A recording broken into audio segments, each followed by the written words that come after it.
예, 안녕하셨습니까? 선거 잘 하셨죠? 예. 오늘은 이제 지난 시간에 한 거 좀 간단하게 다시 리뷰해보고 오늘 본격적인 강의로 다시 들어가겠습니다.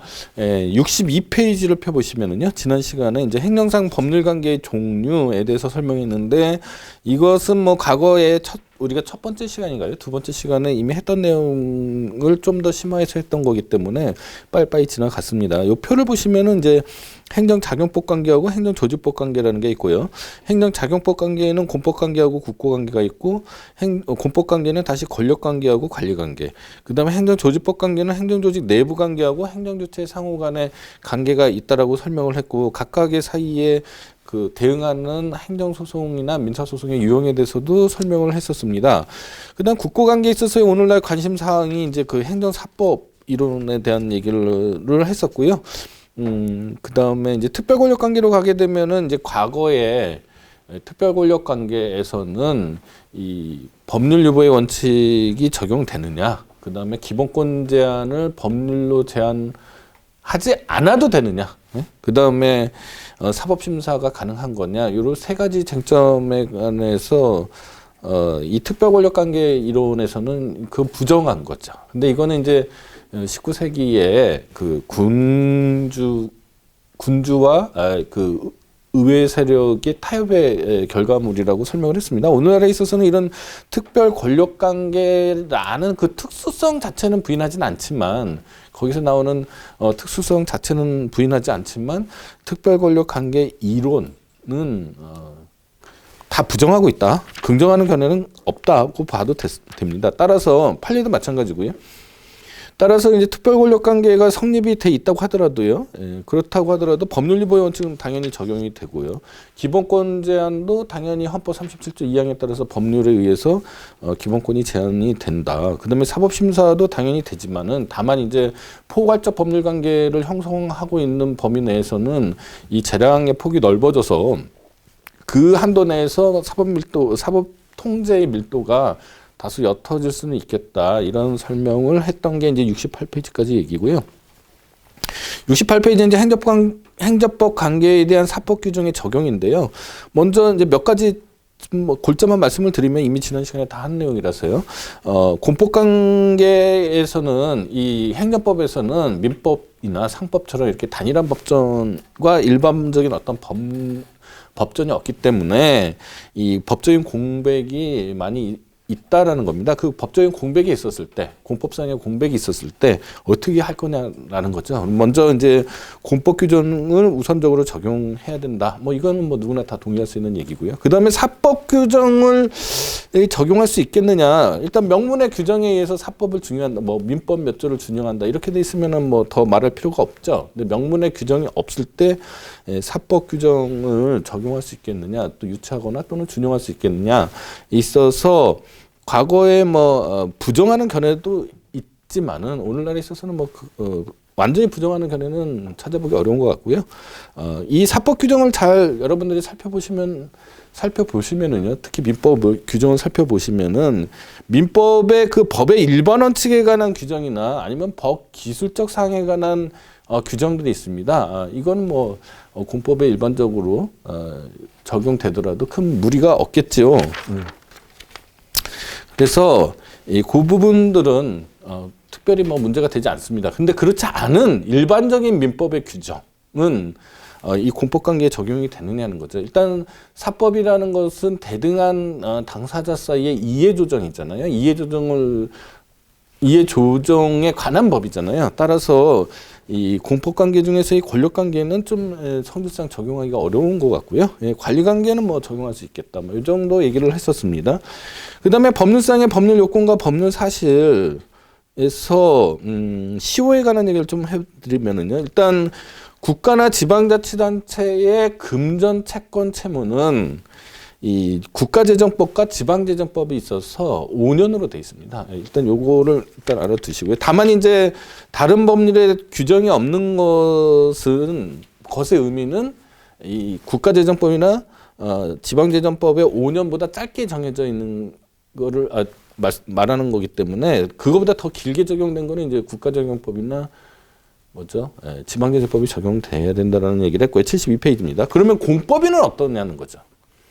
공법위는 국가재정법이나 지방재정법이 적용되는 국가나 지방자치단체가 아닙니다. 그래서 뭐 생각하기에 따라서는 같은 행정 주체이니 국가재정법이나 지방재정법을 유추 적용해서 5년의 시효라고 뭐 생각할 수도 있겠지만은 판례는 그렇지 않습니다. 판례는 민법에 따라서 정해져야 된다. 이런 게 판례이기 때문에 예컨대 국민건강보험공단이 부정수급한 요양기관을 상대로 부당이득 반환 청구 소송을 제기한단 말이죠. 그러면 그 반환 청구권의 시효는 민법에 따라서 10년이다.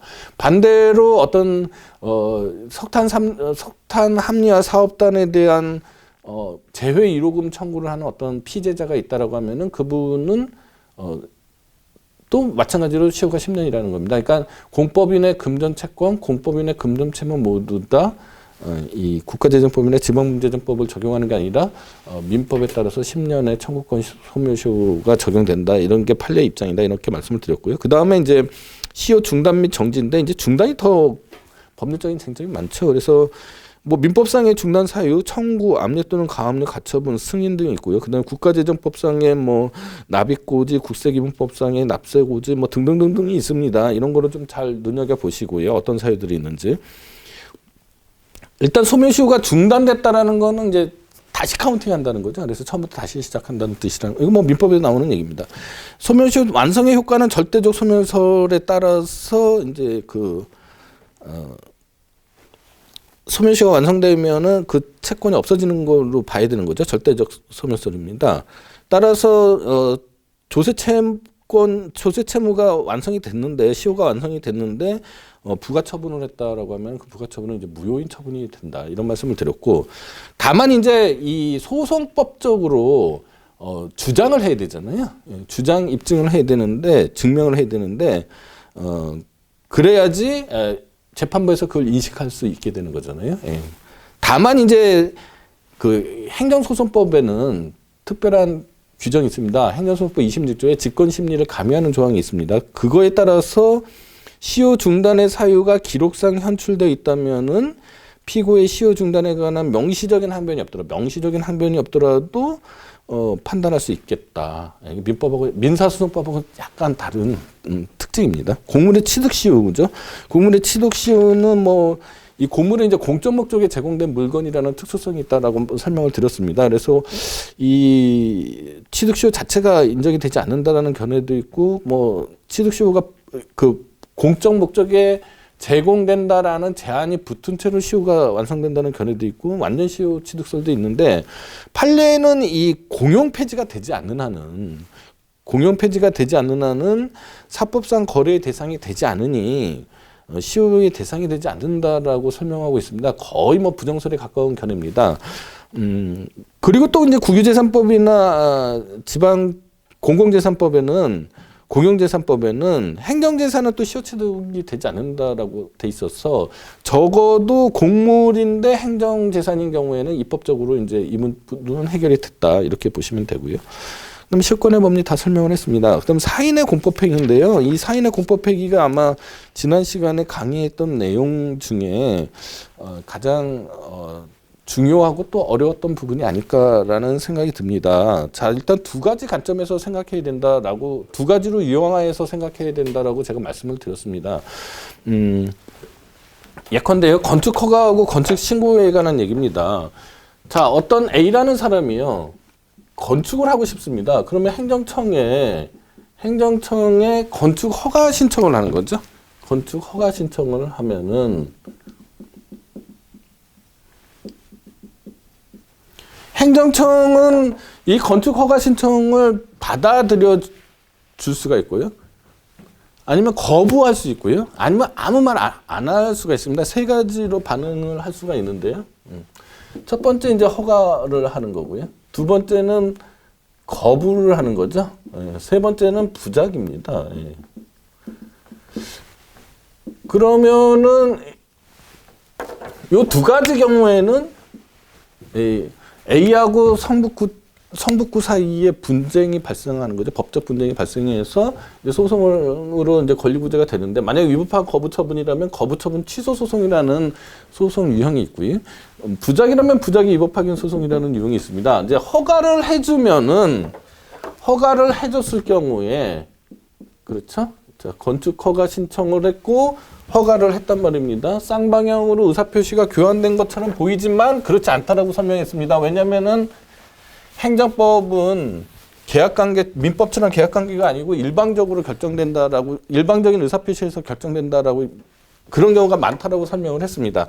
그러면은 건축 허가 신청 때문에 이 A가 그 건축을 할 수 있는 권리가 생긴 건가요? 아니면은 행정청의 건축 허가 처분 때문에 이 A가 건축을 할 수 있는 권리가 생긴 걸까요? 이 부분을 잘 이해하셔야 된다고 말씀을 드렸습니다. 그러니까 분명한 것은 이거죠. 이것 때문에 A가 건축을 할 수 있는 권리가 생기는 겁니다.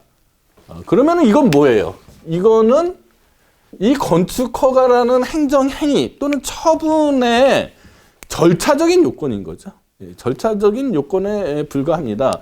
이게 청약이나 승낙과의 관계가 전혀 아닙니다. 청약과 승낙과의 관계가 아닙니다. 그러니까 이런 관계가 하나 있고요. 자, A라는 사람이 말이에요. 똑같이 건축을 하려고 하는데, 자, 행정청한테, 성북구청장이죠. 성북구청장한테 건축 신고를 했어요. 건축 신고를 하고 성북구청장이 수리를 했습니다. 자, 그러면은, 자, 보통의 건축 신고와 같은 거는요, 이 가설물이라든지 아니면은 아주 간단한 이 건축물을 짓는 겁니다. 그러니까 원래는 그냥 줘도 되는 건데, 성북구청장에게 통보를 해주는 거죠. 정보 제공 차원에서 내 땅에 또는 내가 어떤 부지에 가설물이 하나 설치되어 있다는 걸 알려줘야지, 나중에 불이 나거나 무슨 문제가 생기면 소방차가 오고 뭐 이렇게 할 수 있는 거잖아요. 그러니까 이 정보 제공 차원에서 신고를 했다.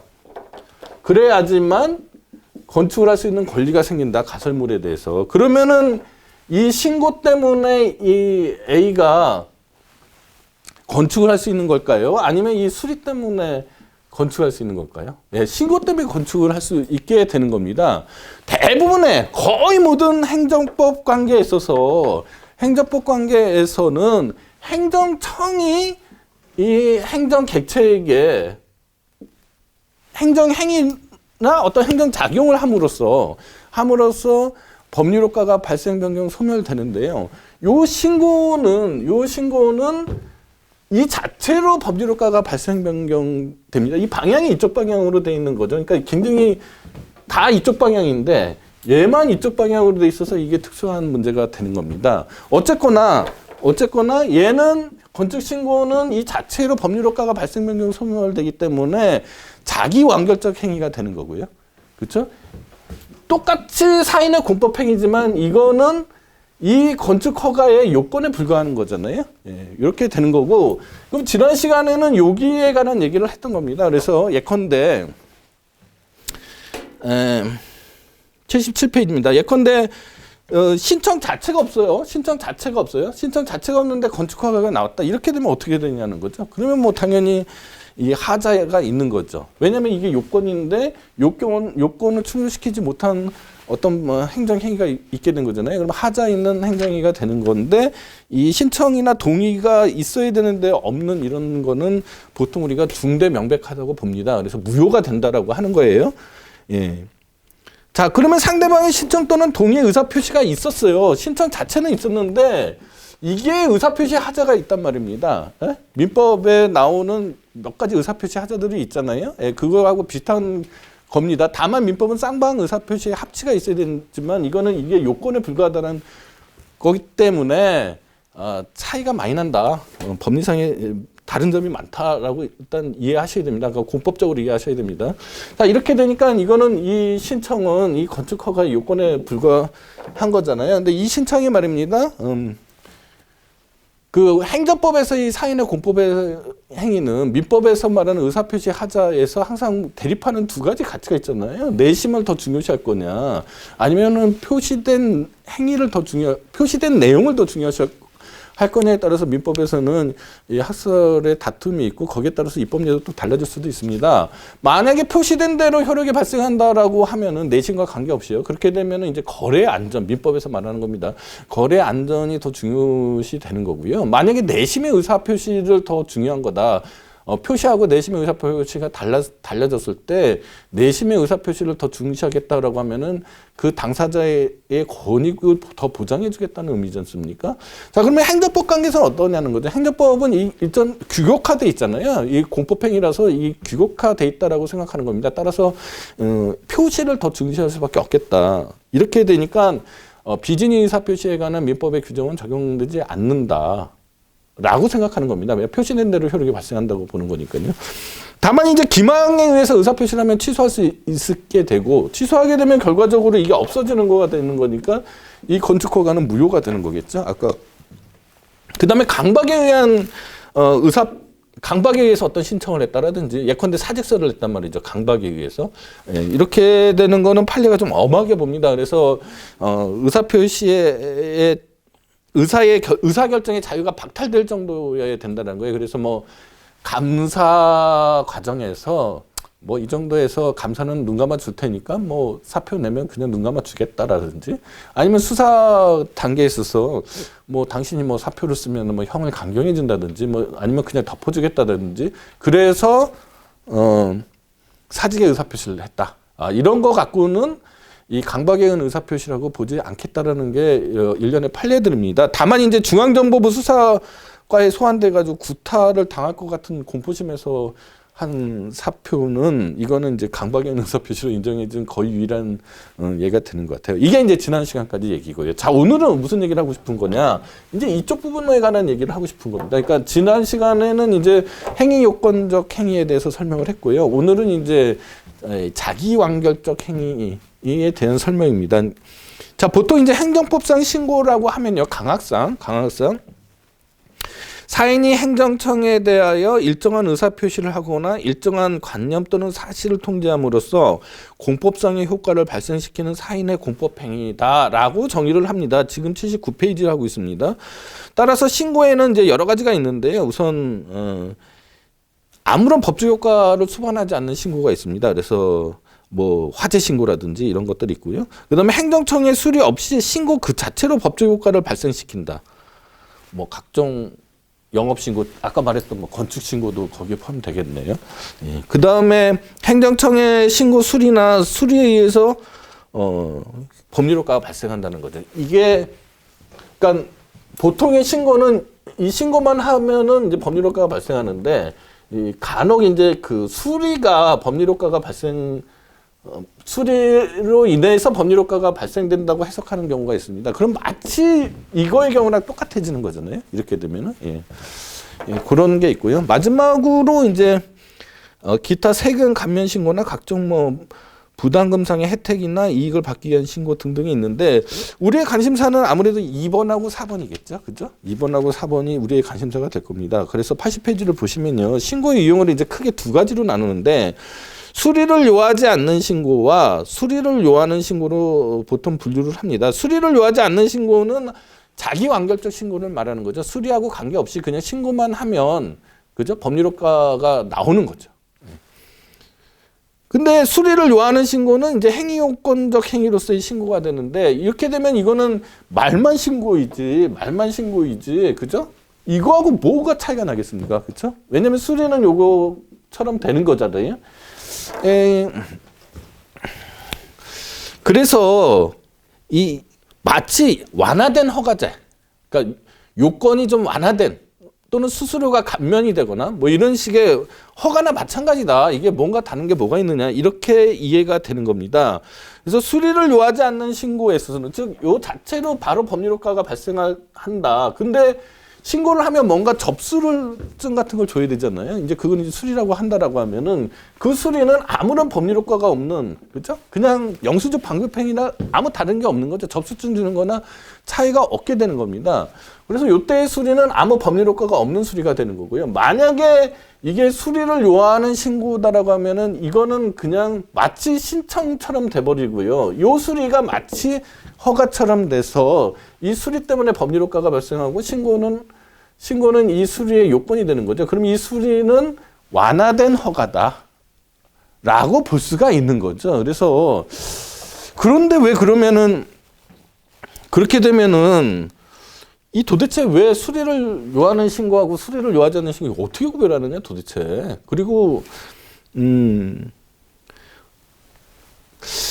이런 의문이 생기게 됩니다. 이게 통상은 신고는요. 아까 처음에 모두에서 말씀드린 것처럼 신고제를 하게 되는 이유는 이 규제를 완화하기 위한 거잖아요. 예컨대 어떤 신청을 했는데요. 이 신청에 따라서 행정청이 허가를 내줄 수도 있고 어떤 행정행위를 발급해 줄 수도 있고 발급하지 않을 수도 있다. 그러니까 재량행위로서 구성될 수가 있잖아요. 보통 그런 건 이제 특허라고 합니다. 특허. 그 다음에 신고만 있으면은 건축허가처럼 신고만 있으면 바로 반드시 행정행위를 발급해 줘야 돼요.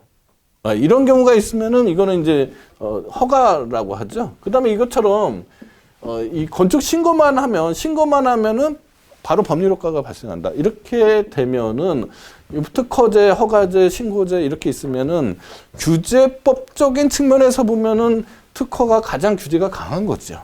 그죠? 예. 허가가 그 다음이 될 거고요. 이제 신고는 규제가 가장 완화됩니다. 시대에 따라서 이게 변동이 많아요. 예컨대 과거에 이제 건축가 같은 경우는 허가 사항인 경우가 굉장히 많았습니다. 그랬다가 규제 완화 차원에서 신고 사항으로 많이 바꿨어요. 그랬더니 이제 막 화재가 나고 사람이 죽고 막 이러니까 다시 허가 사항으로 되는 경우 강화가 되거든요. 이렇게 이거는 반드시 어떤 규칙이 있는 게 아닙니다. 어떻게 반드시 해야 된다라고 하는 게 아니고요. 이거는 입법 정책에 따라서 그때그때 상황에 따라서 이게 언제든지 왔다 갔다 할 수 있거든요. 그런데 만약에 법령에서 신고라는 표현을 썼다라고 하면은 이건 다분히 이 규제를 완화하겠다는 얘기잖아요. 그러니까 수리를 요하는 신고하고 수리를 요하지 않는 신고가 구별이 잘 되지 않는다. 구별이 잘 되지 않는다라고 하면 원칙적으로 수리를 요하지 않는 신고라고 해석해야 되는 거죠. 그죠? 예. 그게 바로 신고제를 두게 된 입법 취지일 테니까요. 예.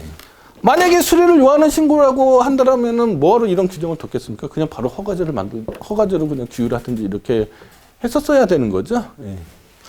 자, 그러면은 대략 어떻게 되느냐? 대략 판례를 이렇게 유형화해서 한번 살펴보면은요. 이게 대략적 기준이기 때문에 반드시 요대로만 되는 건 아닙니다. 대략 이 구별하기 어렵지만 수리를 요하지 않는 신고라고 본 판례들을 한번 유형화시켜 보면은 이 법령에 신고만 규정돼 있고 실체적 요건에 관해서는 아무런 규정을 두고 있지 않다. 이런 경우나 아니면은 이 단순히 행정상의 정보를 파악하기 위해서 최소한의 규제를 하기 위해서 이런 제도를 뒀다거나 사회질서나 공공분리에 미치는 영향력이 적은 행위나 직접적으로 행정 목적을 침해하는 것이 아닌 행위라든지 아니면은 신고를 안 했다면은 뭐 과태료를 부담하게 한다든지 요 정도가 되면 이제 보통 수리를 요하지 않는 신고라고 보고요. 수리를 요하는 신고는 법령에서 신고 대상 영업에 관해서 일정한 실체적 요건을 정했거나 아니면 행정청이 실질적인 검토 분석을 해서 행정행위를 발급할 건지 말 것인지를 정한다거나 또는 사회질서나 공공복리에 미치는 영향력이 크거나 뭐 관계법령의 명문으로 수리 규정을 둔 경우라든지 아니면 신고 불이행을 했는데 행정벌을 가한다든지 이렇게 되면은 이제 수리를 요하지 않는 신고인 것처럼 해석하는 경우가 수리를 요하는 신고인가요? 제가 말을 꺾었는데 예, 하는 거가 됩니다만은 이거는 정말 그야말로 대략 판례를 유형화해 보면 이렇다라는 거지 현실에서 딱딱 이렇게 맞아 떨어지지 않습니다. 주 33번을 보면요 재밌는 판례인데. 자, 정신병원과 정신과 의원이 있습니다. 병원과 의원이죠. 근데 법에 병원은 허가제로 하고요. 의원은 신고제로 했습니다. 그러면 대비해서 신고제를 했으면은 우리는 당연히 이거는 수리를 요하지 않는 신고라고 요 기준대로라면은 해야 될 것 같잖아요. 근데 판례는 또 느닷없이 이 경우에는 수리를 요하지 않는 신고가 아니다라고 또 설명을 해요. 그래서 이게 도대체 좀 그렇습니다. 하여간 이게 참 명확하게 이게 구분되는 얘기가 아니라서 참 설명하기도 어렵고 여러분들이 이해하기도 어렵고 뭐 경우에 따라서는 저도 납득하기 어려운 경우가 가끔 발생한다. 이렇게 생각해 주시기 바라고요. 자, 그럼 구체적인 사례로 보면은 수리를 요하지 않는 신고로 본 경우에는 단순히 의무가 종결되는 행위, 건축 행위와 같이 이제 신고 유보부 금지라고 그래요. 이런 거 보고 이런 경우, 그 다음에 신고 납부 방식의 조세에서의 신고, 수리를 요하는 신고로 보는 거는 뭐 완화된 허가제로 보이는 경우, 그 다음에 지휘승계 신고잖아요. 예컨대 이런 거예요. 자, A라는 어떤 허가업이 있어요. 자, A라는 사람이 이거를 B라는 사람한테 영업 양도를 했습니다. 그러면은 A라는 사람에서 B라는 사람이 사법적으로 영업이 양도되는 거는 둘 사이 계약으로 해결이 되면 끝인데, 그러면 이 영업자의제까지 이 사법성의 계약으로 이전되는 거는 아니겠죠. 그러면은 이런 경우에 보통 행정청에 신고하도록 돼 있습니다. 자, 그러면 이 신고는 사실은 뭐예요? A에 대한 허가를 B에 대한 허가로 바꾸고 주는 거잖아요. 그렇지 않습니까? 그러니까 허가랑 진별 없는 신고가 되는 거죠. 그러니까 수리를 요하는 신고로 보는 거죠. 뭐 이런 식으로 되는 겁니다. 그 다음에 뭐 등록적 신고. 예컨대 최근 판례 보면 주민등록법에서 전입신고를 등록해줘야지 법률효과가 발생하겠죠. 그러니까 이런 것들. 자, 이렇게 됩니다. 자, 행정절차법 40조에는 이 신고에 대한 규정이 있는데, 이 행정절차법에 있는 신고 규정이 가장 전형적인 수리를 요하지 않는 신고를 법정화해 놓은 것이다라고 우리들은 해석하고 있는데요.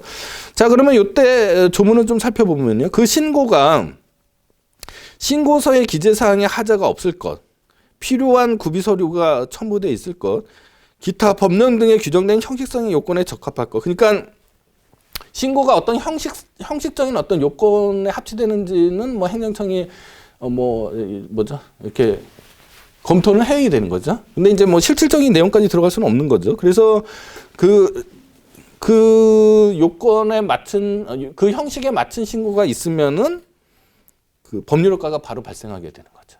의사표시가 도달하면. 이게 이제 전형적인 수리를 요하지 않는 신고에 대한 관계 조문이 되는 겁니다. 행정절차법에.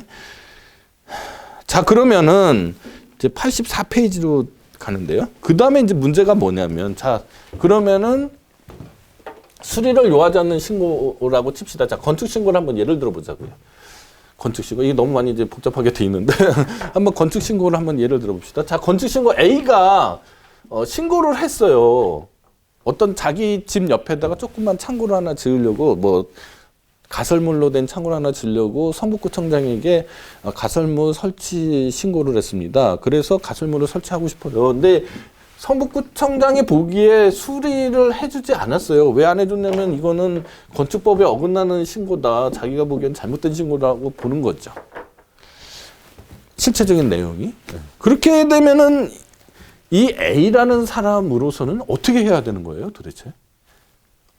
그러면은 저기 행정법 지식이 있으니까 나는 저기 행정법을 열심히 공부했으니까 수리를 요하지 않는 신고의 법리에 대해서 난 잘 알아. 라고 판단을 하고 너의 수리 거부는 아무 의미가 없어. 없어. 그냥 사실상의 그 접수 거부일 뿐이야. 라고 판단하고 가설 건축물을 그럼 져야 되는 거냐?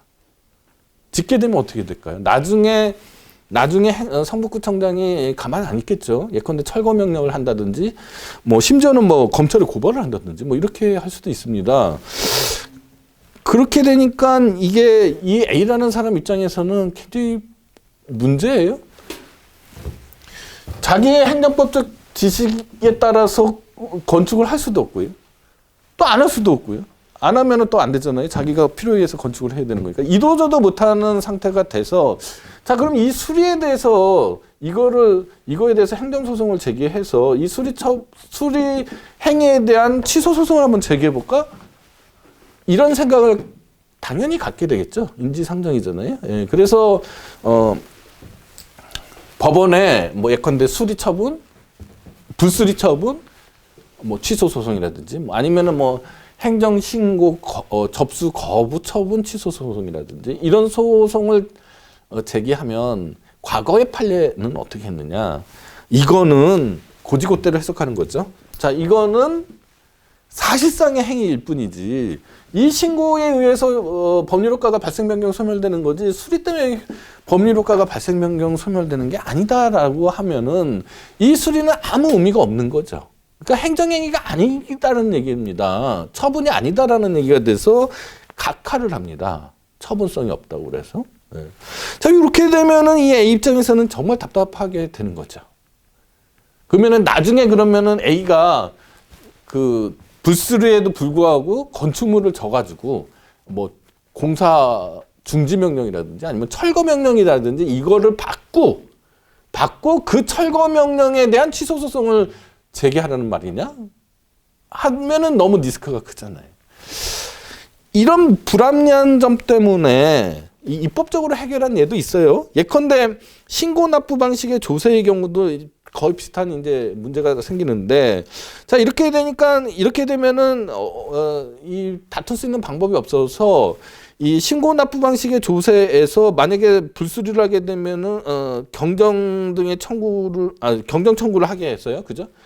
만약 분쟁이 생기면 경정 청구를 하게 해서 그 경정 청구를 거부하면 그 거부를 행정행위로 의제를 해서 거부 처분 취소 소송을 제기할 수 있도록 입법적인 해결책을 만들어 준 경우도 있습니다만은 이런 경우는 거의 없겠죠, 그죠? 예, 그래서 이게 참 문제가 많이 됐는데 판례가 이제 나중에 오늘 또 배우겠지만요, 이 쟁송법적 처분 개념설에 따라서 이런 경우에 이 수리를 불수리죠, 수리가 아니라 불수리를 처분으로 봐서 취소 소송의 대상으로 삼은 판례가 최근에 전원합의체 판례가 있습니다. 그게 주 56에 있는 거고요. 예. 그 다음에 이제 이 건축, 나중에 이제 여러분들 또 이제 허가 쪽에서 다시 배우겠는데요. 이 인허가가 의제되는 건축 신고가 있어요. 예컨대 어느 땅이에요? 어느 땅에 건축 신고를 하면은 이 땅에다가 뭐 어떤 건물을 하나 짓고 싶어서 건축 신고를 하면은 이 건축 신고에는 뭐 토지 형질 변경 허가가 같이 딸려 의제되는 경우가 있습니다. 법에 따라서는요. 예. 그럼 이거는 나중에 다시 자세히 배울 겁니다. 근데 이렇게 되면 이거 자체는 이 건축 신고만 있는 게 아니죠. 토지 형질 변경 허가가 내재되어 있는 건축 신고잖아요. 이렇게 되면 이거는 그 자체로 수리를 요하지 않는 신고가 아닌 거죠. 수리를 요하는 신고죠. 그러니까 당연히 그 수리는 완화된 허가제처럼 이 수리에 대해서 수리 자체가 처분이 돼서 이거는 뭐 별 문제가 없습니다. 수리를 요하는 신고가 되는 거니까. 근데 문제는 아까 그 경우입니다. 그냥 단순한 건축 신고의 경우에 이 신고에 대한 수리는 원래는 행정행위가 아닌 거죠, 그죠? 예. 근데 처분 개념에 포함시켜서 항고소송이 대상이 되는 거로 보았다. 최근에 전원합의체 판례로 판례가 변경됐다. 요게 중요하고 요 부분을 잘 이해해 주시기 바랍니다. 자, 이렇게 해서 이제 행정법 통론이 이제 어렵게 끝났습니다. 이제 행정작용법으로 가게 되는 거죠. 행정작용법으로 가게 되면 여러분들이 이제 조금 이 실생활하고 더 좀 밀접한 부분들이 있어서 조금은 이제 더 재미있어질 것 같은데요. 이제 첫 번째로 먼저 하고 싶은 게 행정행위입니다. 자, 행정행위. 이 행정법은 거의 행정행위에 대한 설명들이 상당히 많이 있습니다. 특히 1학기 강의는 거의 반 이상이 행정행위에 대한 설명, 행정행위가 뭐냐, 행정행위에는 어떤 종류가 있냐, 행정행위는 어떤 효력이 있느냐, 위법한 행정행위라는 게 뭐냐 도대체, 위법한 행정행위의 효과는 어떻게 되는 거냐, 행정행위가 성립했는데 나중에 어떻게 철회나 취소의 문제입니다. 이런 얘기들을 거의 이제 많이 하게 되고, 이런 얘기들이 이제 거의 한 학기에 반 이상이다. 그럼 첫 번째 걸림돌은 이제 행정행위 개념부터 나오는 겁니다. 자, 일단 행정행위라는 말은요. 행정행위라는 말은 무슨 뜻이냐? 이거는 이제 먼저 여러분들 아셔야 될 게 뭐냐면 이게 이 실정법상의 개념이 아니다라는 점입니다. 여러분들 법제처에 종합법령정보센터라는 앱이 있습니다. 그 앱을 반드시 다운받으셔야 되는데 그 앱이 이제 각종 우리나라 법령을 다 이제 검색할 수 있는 아주 굉장히 훌륭한 앱인데요. 무료라는 게 아주 놀라울 정도입니다. 그 앱에 행정행위라는 검색어를 넣어서 한번 검색을 해보세요. 그러면 아무것도 안 나옵니다. 이 행정행위는 이게 실정법상 개념이 아니고요. 이 강학상의 개념이다. 자, 실정법상의 개념으로는 행정처분 또는 처분이라는 말을 씁니다. 처분이라는 말. 그러면 처분하고 이게 행정행위가 같은 뜻이냐 다른 뜻이냐에 관해서 이제 약간의 논란이 있는 거죠. 먼저 행정행위의 개념은 뭐 최강위, 광위, 뭐 협의 이렇게 하는데요. 일단 우리나라에서는 적어도 우리나라에서는 최협의로 파악하고 있는데 행정청이 구체적 사실을 규율하기 위하여 대외적으로 공권력의 발동으로 하는 일방적 공법행위다. 이렇게 개념 정의를 합니다. 자, 다시 한번 읽어드리겠습니다. 자, 지금 89페이지입니다. 행정청이 구체적 사실을 규율하기 위하여 대외적으로 공권력의 발동으로 행하는 일방적 공법행위다. 이렇게 정의가 되는 거고, 여러분들은 이 정의를 일종의 그 단어라고 생각하시고요. 영어 단어라고 생각하시고, 이거 정도는 외워두셔야 하는 거죠. 그죠? 예, 그래서 행정행위의 개념은 일단 여러분들 외워두시기 바랍니다. 자, 그런데 실정법적인 개념은 처분이라고 그랬잖아요. 예, 행정심판법을 예컨대 보면은요, 처분을 정의하기를 행정청이 행하는 구체적 사실에 관한 법 집행으로서 공권력의 행사 또는 그 거부와 그 밖에 이에 준하는 행정작용 이렇게 써놨습니다. 여기서 이제 여러분들도 대충 비교해 보시면 아시겠지만, 자, 다시 한번 행정행위 개념. 행정청이 구체적 사실을 규율하기 위하여 대외적으로 공권력의 발동으로 행하는 일방적 공법행위다. 자, 행정심판법성의 처분 개념. 자, 행정청이 행하는 구체적 사실에 관한 법 집행으로서 공권력의 행사 또는 그 거부와 그 밖에 이에 준하는 행정작용 이렇게 돼 있습니다. 그럼 뭐가 눈에 띕니까? 그 밖에 이에 준하는 행정작용이 눈에 띄는 거죠. 그러면은 이게 처분 개념적으로만 보면은 이 처분 개념이 행정행위 개념보다 더 넓은 것처럼 이렇게 규정돼 있잖아요. 그렇게 개념 정의가 돼 있잖아요. 자, 원래 이 행정행위라는 말은 독일의 행정법의 아버지라는 오토 마이어라는 사람이 이 종합해낸 개념입니다. 뭐 오토마이어가 행정법의 아버지는 아니죠. 전 세계 아버지는 아니잖아요. 우리 아버지도 아니고요. 그냥 독일 행정법의 아버지인데 어쨌거나 이 오토마이어라는 사람이 이 프랑스 행정법이나 이런 여타 유럽 행정법들을 공부하고 그 다음에 이분이 원래 민법학자였어요. 민법에 관심이 많았습니다. 민법학자라고 말하기 좀 그런데, 그러니까 민법에 관심이 많았기 때문에 민법상의 지식과 그 다음에 이 판결의 효력이나 형식 이런 것들을 다 종합해가지고 이 행정행위 개념을 만들어낸 거예요. 그래서 이 행정행위 개념을 정의를 했고 그 개념이 이제 일본의 개수가 된 거죠. 동양에서는 일본이 가장 앞서서 서양법을 받아왔지 않습니까? 근데 일본이 공법의 경우에는 뭐 사법도 마찬가지긴 하지만 공법의 경우에는 당시 자기네들 나라하고 가장 시대적 상황이 유사했던 나라, 그죠? 군국주의 국가를 지향하는 나라. 예, 독일이죠. 예, 독일의 공법을 받아들여서 따라서 행정의 개념도 일본으로 들어왔고요. 그 일본의 행정행위 개념이 우리나라로 어쩔 수 없이 식민지였으니까요. 다시 배우게 됐고, 그래서 이 행정행위 개념으로 살아왔던 겁니다. 이 행정행위가 여야지만 항고소송의 대상이 되는 거죠. 항고소송이라는 건 뭐예요?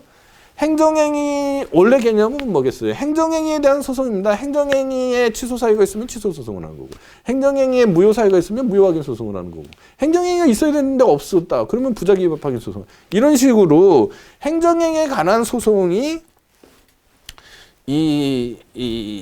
항고 소송이 되는 거거든요. 근데 이 오토마이어식 개념을 고지고대로 적용하다 보면은 그러면은 항고 소송으로 다툴 수 있는 범위가 줄어드는 거죠. 너무 엄격하게 해석하면 뭐 행정행위의 개념에 포함 안 된다고 해서 재판 안 해주는 거죠.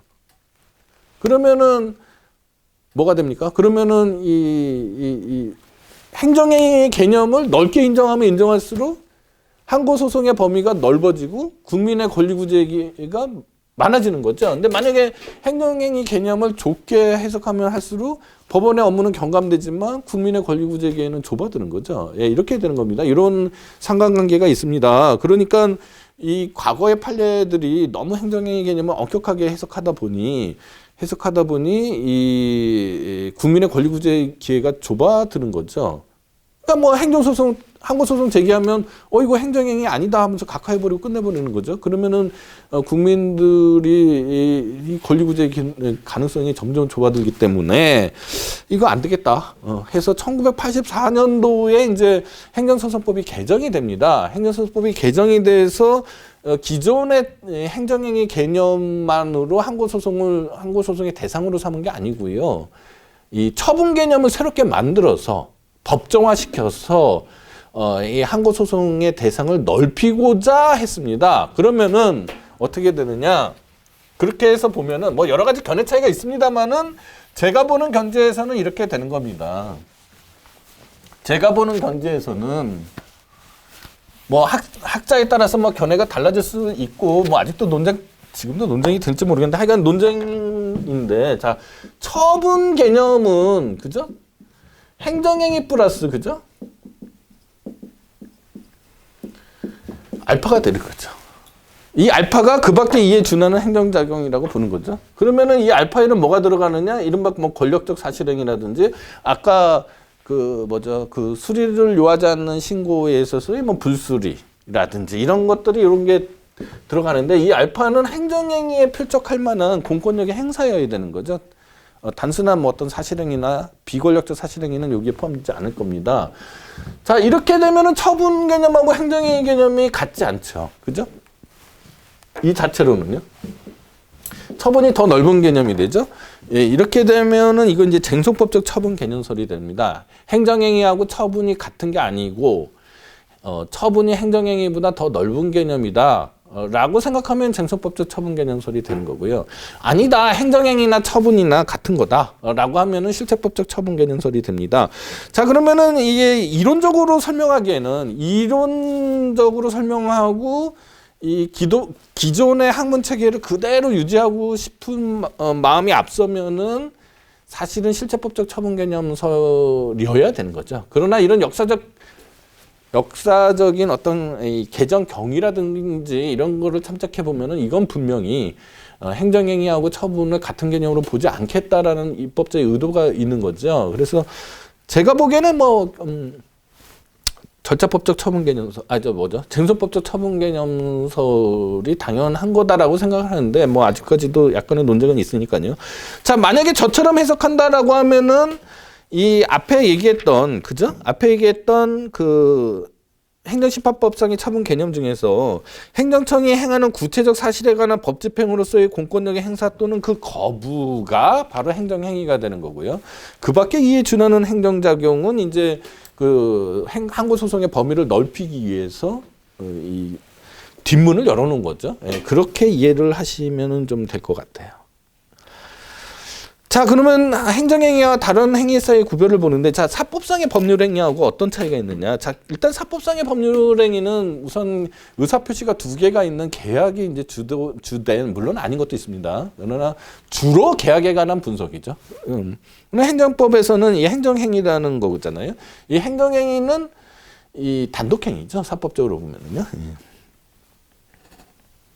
그리고 계약은 기본적으로 계약자의 원칙에 따라서 자유로운 의사의 합치에 의해서 성립하는 거지만, 행정행위는 이거는 법률의 규정에 근거해서 법률 위반 원칙이나 뭐 법률 우위 원칙이죠. 아니, 법률에 어긋나지 않는 범위 내에서 뭐 그것을 구체화해내는 거죠. 그래서 행정청이 행정행위를 했다고 해서 행정청의 어떤 자유의사가 행정행위의 내용을 이루거나 뭐 이렇게 되는 건 아니잖아요. 예.